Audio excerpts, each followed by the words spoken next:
acredita, não é assim. A gente tem que se informar. E empoderamento é informação. Tá? Eu preciso ver a apresentação de slides lá, ou não vai dar para ver, então eu acho que eu vou ficar do lado dela mesmo. Acho que é melhor. Eu sou um peão.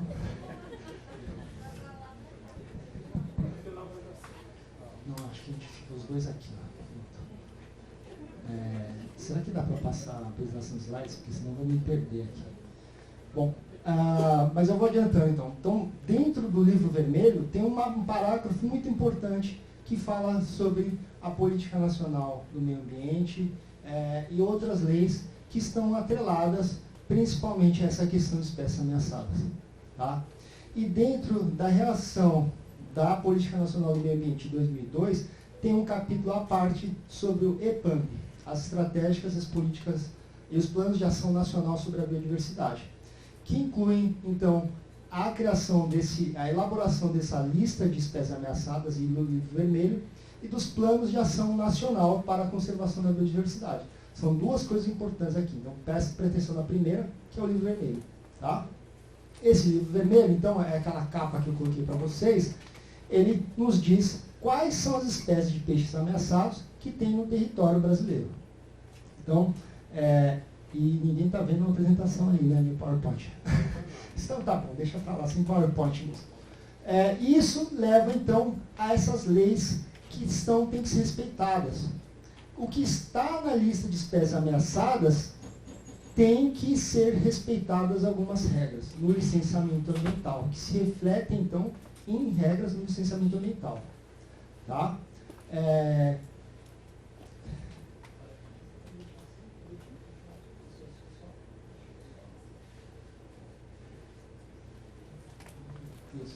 Isso, vai passando aí. Tá, pode passar. Tá. Então, pode passar isso aqui. Tá? E dentro dessas espécies de peixes ameaçados, a gente tem esses peixes serofílicos, que são esses peixes que ficam nos pedrais, que está relacionado com o Pedral do Lourenço. Tá certo? E aí, tem uns erros grosseiros do EIA-RIMA. Nisso, eu e a Cristiane fizemos só para ver lá, eu já estou vendo. E eu e ela entramos lá com os pareceres no DILIC e barramos naquela época. Tá? E aí, fomos empoderar as pessoas. Tá? Próximo. Pode colocar aí. Epa, acho que passou demais isso aí.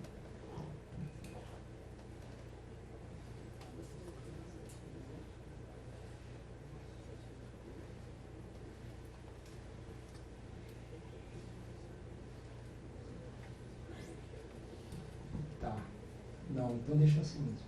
Tá, deixa assim mesmo. Tá? Então esse gráfico aí é um gráfico que é meio difícil explicar para algumas pessoas. Não, isso, perfeito. Pode ir. Tá. Então, problemas técnicos que não tinham respostas no EIA-RIMA. Volta. Eles têm os grosseiros aí. Tem vários erros grosseiros. Muitos, são tantos que a gente enumerou nos pareceres técnicos que a gente foi fazendo para que o EIA-RIMA andasse de maneira correta. Né? Então, a primeira coisa que tem de errado aí é que eles fizeram técnicas tradicionais, mas para coletar nos pedrais você precisa de técnicas específicas. Esse aí sou eu me preparando para fazer uma dessas técnicas específicas, que é mergulho. Tá? Então, o próximo slide, por favor. Isso. Você foi para trás. Para frente. Isso. Mais um. Isso. Tá. Então, esse círculo vermelho, esse ovo vermelho, são as espécies de peixes somadas do EIA-RIMA. Tá? Então, 181 espécies de peixes que foram exclusivas com as técnicas tradicionais. Aí a gente tem 26 espécies que foram coletadas com técnicas tradicionais e com mergulho. E aí a gente tem mergulhos que a gente faz só filmagens. Então tem 7 espécies que foram pegas nos métodos tradicionais e no mergulho, dentre um total de muitas mais espécies. Por quê? Porque que se a gente somar o que foi coletado no mergulho e nas filmagens, a gente tem os números ali de cima, 21 espécies à direita ali, 14 espécies que foram coletadas tanto no mergulho como nas filmagens em redes subaquáticas e 60 espécies que só foram coletadas exclusivamente com mergulho. Então, quando a gente vai fazer um diagnóstico ambiental para um EIA-RIMA, a gente precisa ter um diagnóstico correto. Só que se a gente somar 60 com 21 com 14, a gente vai ver que tem 95 espécies de peixes que o EIA-RIMA não coletou. Parece pouco ou é muito? É muito. Né? É como se você pegasse um voador, um tucunaré, um corró, um cascudo, um bodó disso, um bodó daquilo. Né? São 95 espécies que o EIA-RIMA não detectou. Então, o diagnóstico ambiental está furado. Próximo. A gente tem outros problemas nesse processo de licenciamento. Interferência política. Então, em 2014, no site do Zé Doutor lá, finalmente vai começar a hidrovia, a derrocamento e vai funcionar. E a gente tem hoje, então, várias pessoas, vários políticos, falando que o derrocamento vai iniciar em março. Sem as condicionantes da licença prévia, que foi emitida umas semanas depois do Bolsonaro perder a eleição, foi emitida a licença prévia do derrocamento. Bastante estranho isso, interferência política ou não, tanto faz. Não está certo. Por quê? Porque você não dá licença prévia com uma lista enorme de condicionantes.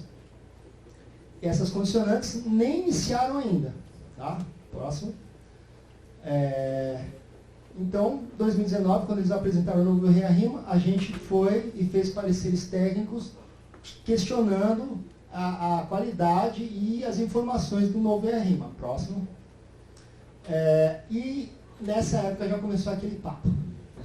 Aquele papo típico de uma era passada aí, que a gente passou uma era, eu espero que ela fique congelada há muito tempo, nunca mais voltemos nos últimos anos, que começou em 2016 e foi até 2022, né? E a gente espera que a gente não passe por isso nunca mais.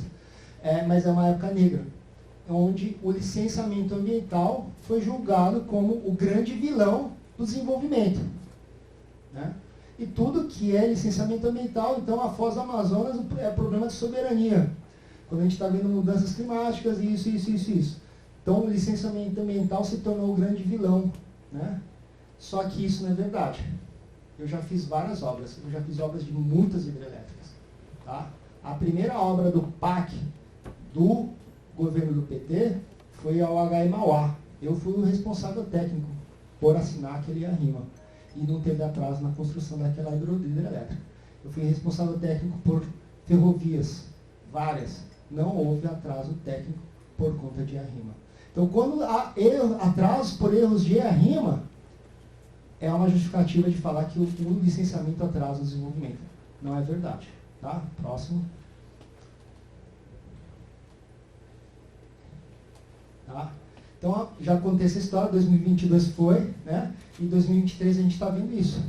Uma interferência política falando que as obras vão iniciar em março, no topo da água alta, no topo das corredeiras, vão começar a dinamitar o pedral.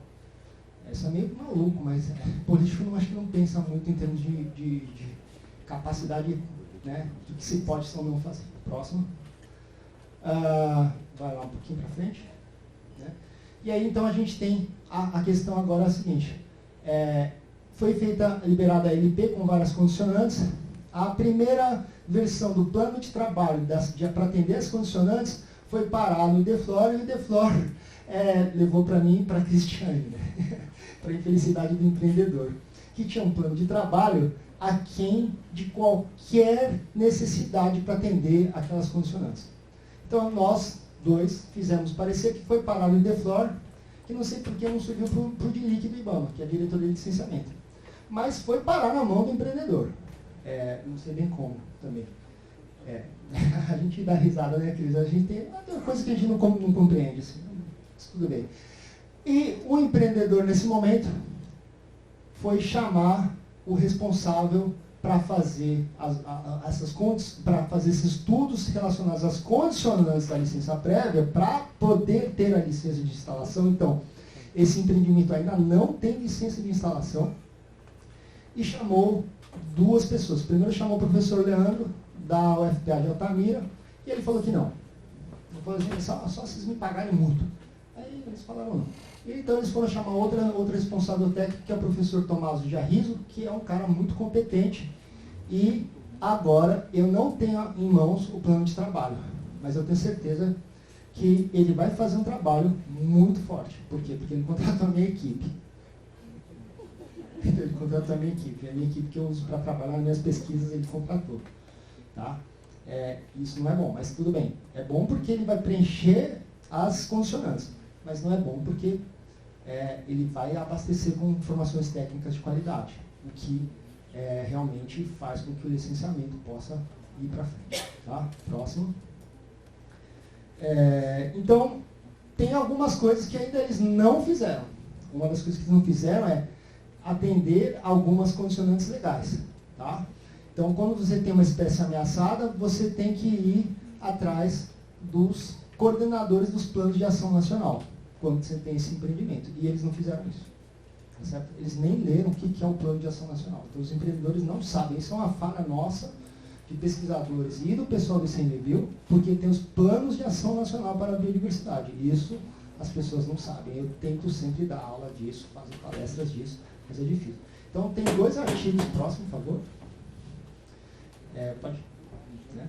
Então, tem uma instrução normativa do ICMBio e IBAMA sobre isso, quando tem uma espécie ameaçada e tem um plano de ação nacional para a conservação da biodiversidade. Próximo. Eles têm que fazer atender algumas condicionantes legais. Próximo. Esse artigo 5º, esse parágrafo 1º, tá? Então, o IBAMA poderá solicitar, ele não deveria ser poderado, ele deverá solicitar para o ICMBio um laudo sobre as condicionantes, mas aqui está facultativo. Próximo.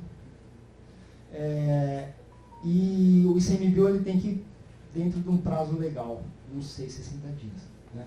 Mas isso não aconteceu. Então, essa condicionante não aconteceu, mas também não é obrigatória, é facultativo. Mas eu acho que nesse caso não deveria ser facultativo. Próximo. E aí, o planejamento, não, esse aí é obrigatório. Tá? O empreendedor tem que levar em consideração os planos de ação nacional. Próximo. Próximo. Essa é uma instrução normativa do Ministério do Meio Ambiente. Próximo. Tá? Também é facultativo. Eles, se tiver espécies ameaçadas, no licenciamento, você tem que fazer estudos de viabilidade ambiental considerando os planos de ação nacional. Próximo. Também não foi feito. Também não foi feito. O outro parágrafo fala sobre mitigação, né? E considerando também os planos de ação nacional. Também não foi feito. Tá? Então, essa instrução normativa do MMA e a instrução normativa ICMBio e MMA também não foram feitas. Próximo. Não foi feito, já falei que foi feito isso, não foi. Né? Então, além dessas questões legais que não foram atendidas no processo de licenciamento, tem muitas outras coisas. Próximo. As consequências disso. O Felício já acabou de falar. Você tem a rima, e aí você tem vários problemas, e aí você tem que correr atrás para, né, em vez de remediar, quer dizer, em vez de prevenir, você está remediando sempre. Né?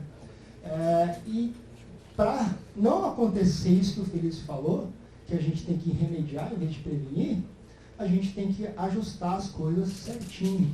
Né? A gente precisa saber como vai ser essa operação da hidrovia. Ela vai ser 24 horas dia, 7 dias da semana, todos os dias. Quem pesca? Eu estava em Tucuruí em agosto. Tinha umas barcaças de manganês ilegal que tomaram uma multa milionária lá, que ninguém vai pagar, porque multa ambiental ninguém paga nesse país, né, infelizmente.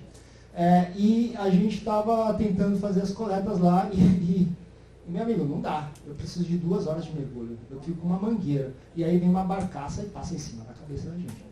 E tem pescadores lá em Tucuruí que ficam pescando filhote no canal. E é no canal que passa a barcaça. É no canal que o pescador pesca. O pescador não pesca na margem. O pescador tem que soltar a rede aonde? Vocês sabem disso. E como é que vocês vão soltar a rede quando tem uma barcaça passando? A Cristiane vai falar melhor sobre isso, mas não é compatível. Então tem várias questões de compatibilidade e o uso disso. Qual vai ser a quantidade de água que vai roubar de Tucuruí a Eclusa funcionando isso? Já discutindo com o Eletronorte qual é o prejuízo? Né? Porque água não é mercadoria? É. Água é mercadoria, gente. Não se enganem. Vocês podem falar que água não é mercadoria, mas é. Tá? É mercadoria. Tá? Não falaram o que vai acontecer com a pesca do aviu e do camarão e do mapará na região tocantina. Não está endereçado isso. Meia rima. Agora com o tomate no meio, provavelmente isso pode ser que esteja. Não está endereçado meia rima as dragagens. Tá? Porque não sei se vocês sabem, mas a dragagem é um processo contínuo. Quem vai fazer essas dragagens? Tá? Se vocês entrarem no Porto de Santos, vocês vão ver dragagem do Porto de Santos. É um processo de monitoramento e dragagem contínua.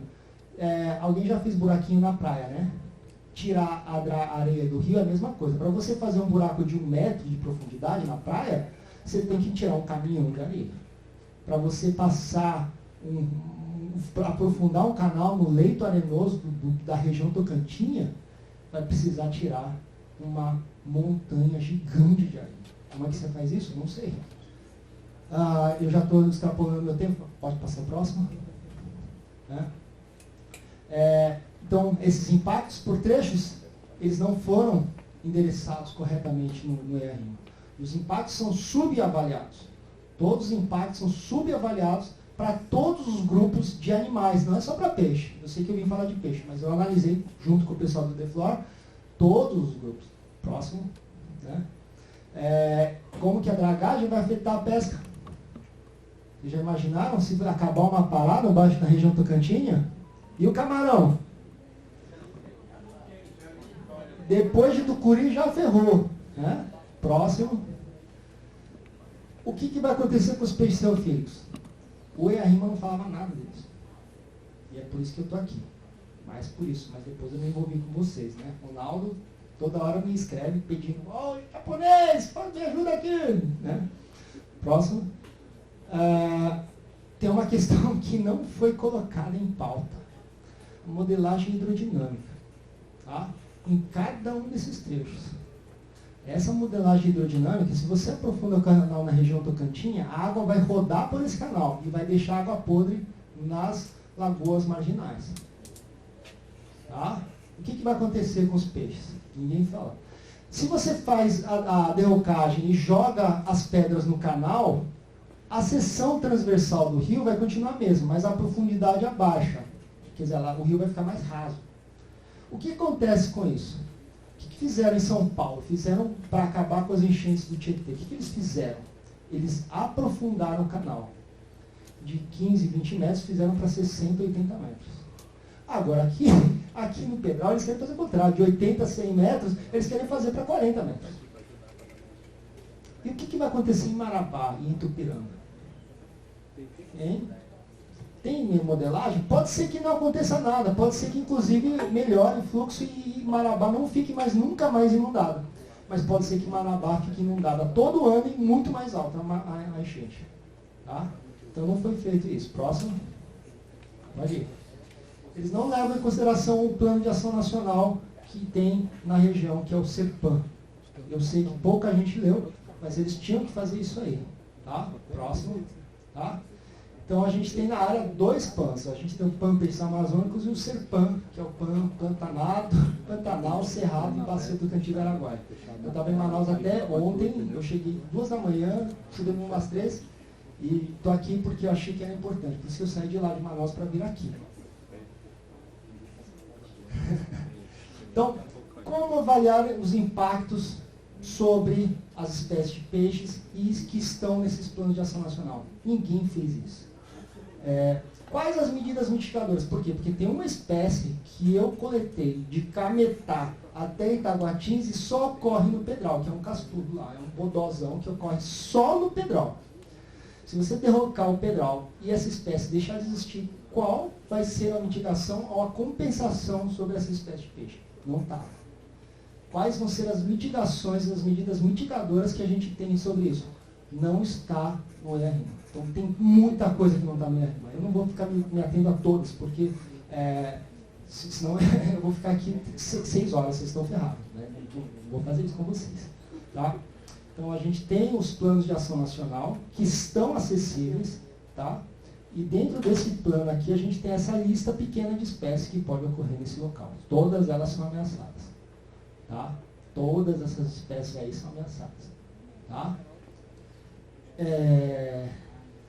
A gente também tem o plano peixes amazônicos. Tá?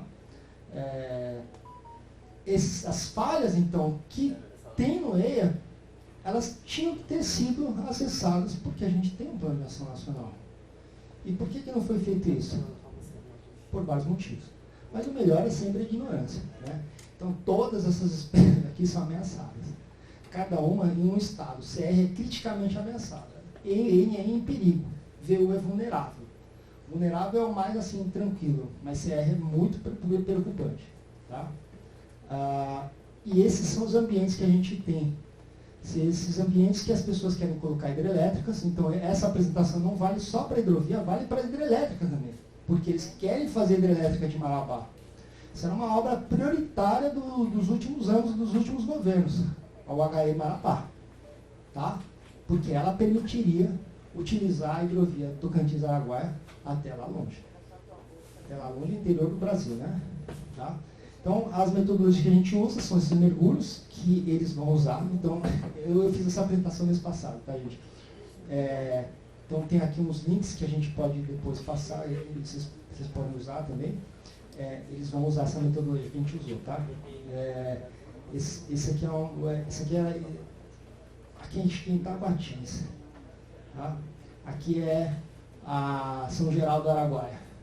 Todos esses lugares eles pretendem construir hidrelétricas ou passar a hidrovia. Porque a intenção da hidrovia, se vocês pegarem, é chegar até Mato Grosso, chegar até o estado do Tocantins. Então, para fazer isso, eles têm que ou dinamitar todos esses pedrais ou construir hidrelétricas para passar esses pedrais. Tá? Essas aqui são outras fotos.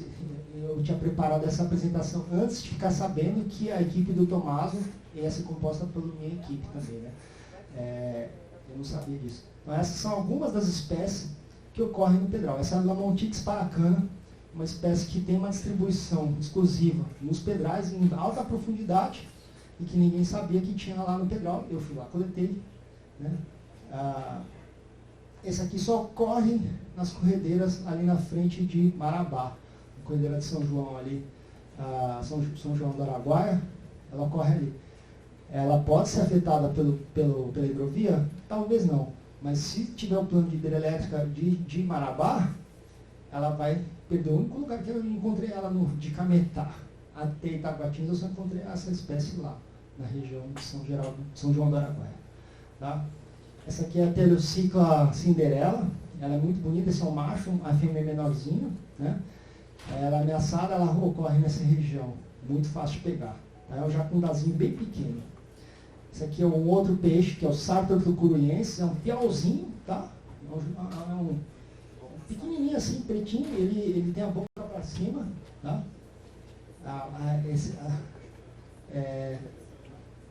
Então, agora, eu tinha feito essa apresentação antes de saber, né? Eu fiquei sabendo só segunda-feira que a equipe do Tomaso quer fazer atender essas condicionantes. Então eu vou precisar acompanhar o que eles estão fazendo, acompanhar o relatório deles, porque não adianta só eles coletarem, eles também têm que propor medidas mitigadoras e compensatórias. Né? Tem uma coisa que eles colocam, cortina de bolhas. A cortina de bolhas pode servir para mamíferos e pode servir para alguns peixes que estão de passagem. Mas para esses peixes que eu mostrei, eles vão servir só para os peixes que eles vivem em loca. Vocês sabem disso. A maior parte de vocês sabe que esses bodóis vivem na loca. Se você faz a cortina de fumaça, o que ele faz? Ele sai nadando para fora? Não, ele vai enfiar mais na loca. Aí depois você põe uma banana de dinamite e explode. Então o peixe que está na loca, ele vai morrer e ele nem vai aparecer, nem vai boiar. Por quê? Porque ele vai ficar enterrado na pedra. Bom, era isso, gente. Se vocês tiverem alguma pergunta, muito obrigado. E eu estou aqui para atender, como sempre, né, Ronaldo? Sempre na luta, tá? Valeu, gente. Obrigado.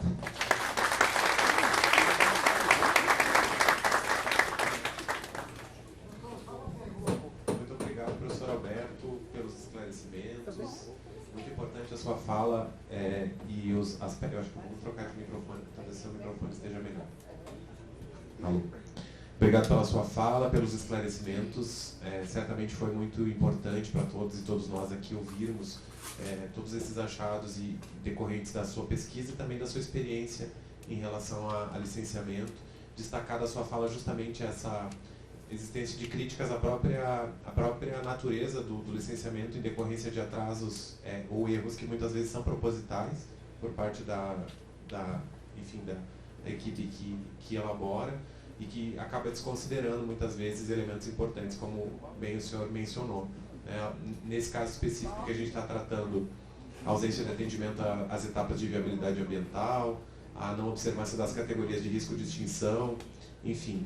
E a sua fala traz muito presente também a questão da gestão pública das águas, né? E os conflitos em decorrência disso, o modo como são desconsiderados os efeitos sinérgicos nesses projetos, que não se discutiu modelagem hidrodinâmica, como o senhor bem referiu, né? Então, uma série de pontos aqui que o senhor traz e que são muito importantes para a nossa atuação.